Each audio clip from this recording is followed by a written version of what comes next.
Tervetuloa kaikille tänne perussuomalaisten tilaisuuteen. Olen Henri Sorva, olen Keski-Suomen piirin puheenjohtaja. Toivotan teidät kaikki tervetulleeksi. Meillä on juuri saapunut valtiovarainministeri ja meidän puolueen puheenjohtaja Riikka Purra tänne. Niin toivotetaan Riikka tänne oikein lämpimästi tervetulleeksi. Ja nyt kun meidän puolue uudisti logon ja sitten meille tuli tämmöinen voikukka kukaksi, niin annetaan tässä Riikalle ensitöiksi niin tämmöinen voikukka seppele päähän, niin odotpas hetki.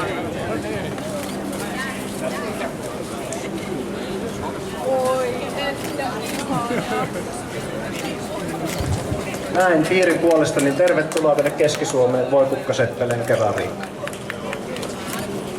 Ja tässä sinun mikrofoni voit pitää puheesi, ole hyvä. Paljon kiitoksia Henri.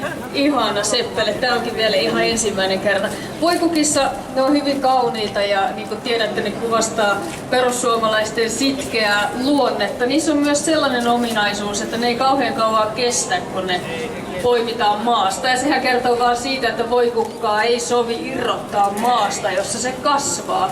Se voi parhaiten juuri siellä, missä se kasvaa. Vähän niin kuin perussuomalaiset. Mutta oikein aurinkoista tiistaipäivää. Tuossa kun Helsingistä päin tänne tuli, niin sateli vettä koko ajan, mutta mukavaa kun tänne pääsi, niin aurinko paistaa. Mä ajattelin ihan tähän lyhyesti muutamat asiat sanoa ja yritän jatkaa tällä positiivisella aurinkoisella asialla. Nimittäin pitkästä aikaa moneen vuoteen meidän taloudesta kuuluu hyvinkin positiivisia viestejä. Niitä on todellakin odotettu.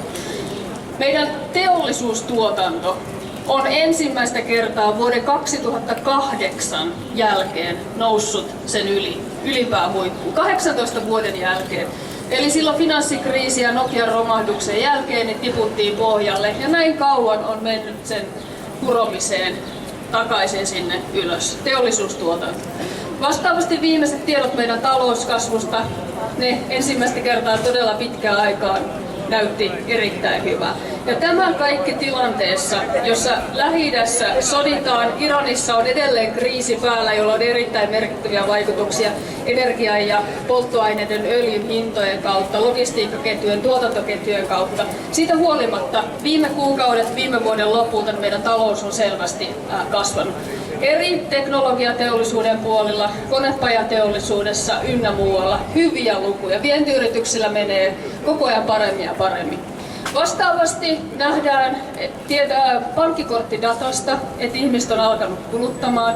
Tätä pitää yllä se, että erityisesti palkansaajan ostovoima on parantunut hurjasti. Palkankorotukset ovat olleet tässä viime aikoina suhteellisen kovia, vastaavasti hallituksen tekemät veronkevennykset on vaikuttanut sinne. Ja jos unohdetaan tämä Iranin kriisin aiheuttama inflaatiopiikki, niin muuten inflaatiokin on ollut suhteellisen hidasta. Eli tämä kokonaisuus on tarkoittanut sitä, että ihmisillä on mahdollisuuksia ollut paremmin kuluttaa.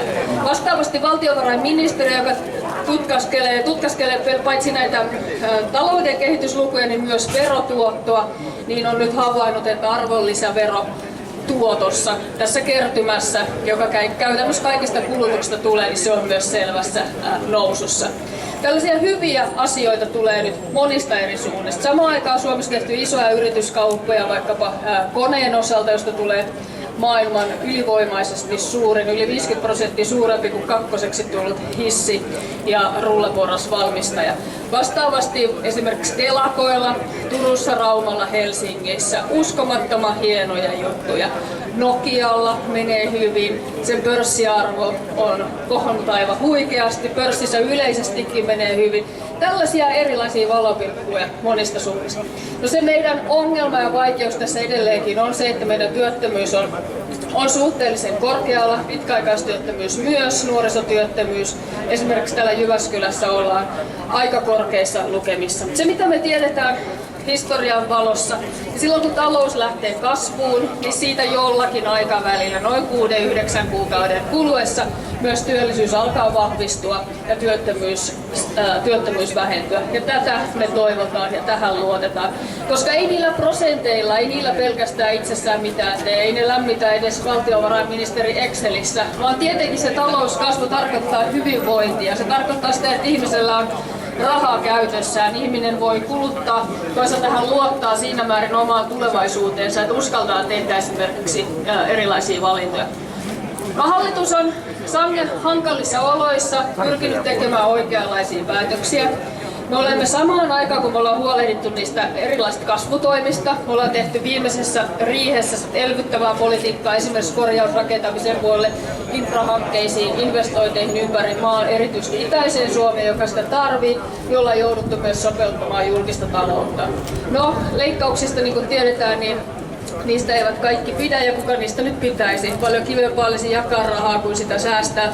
Mutta valitettavasti tämä meidän julkisen talouden tila on vuosikymmenten aikana ajettu sellaiseen jamaan, että tämä homma tulee jatkumaan myös tulevalla hallituskaudella ihan riippumatta siitä, minkälaiset puolueet on vallassa.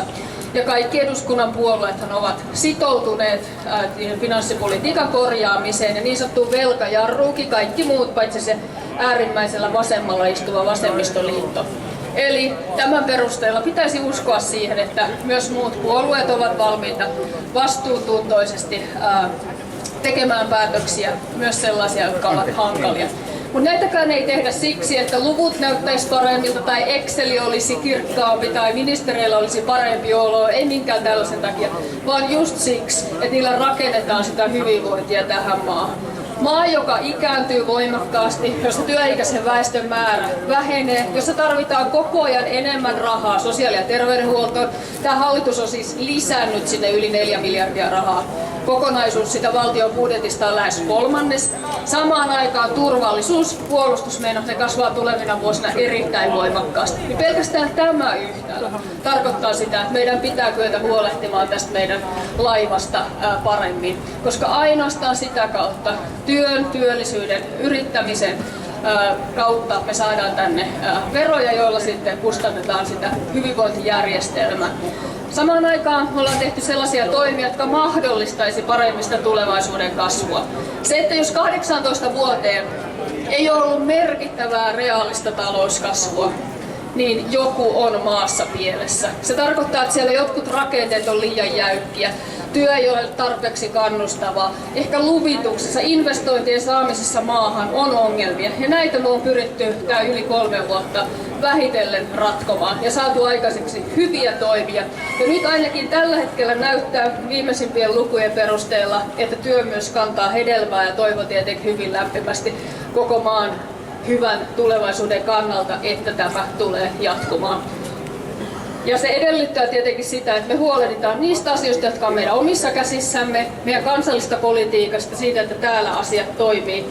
Ja sitten ne asiat, joihin me emme voi vaikuttaa, esimerkiksi Yhdysvaltain presidentin tulliuhkailut tai uudet sodat, joita välillä tuntuu, että alkaa kuin liukuhihnalta, niihin me emme voi vaikuttaa, mutta sellaista on tämä elämä tässä maailmassa.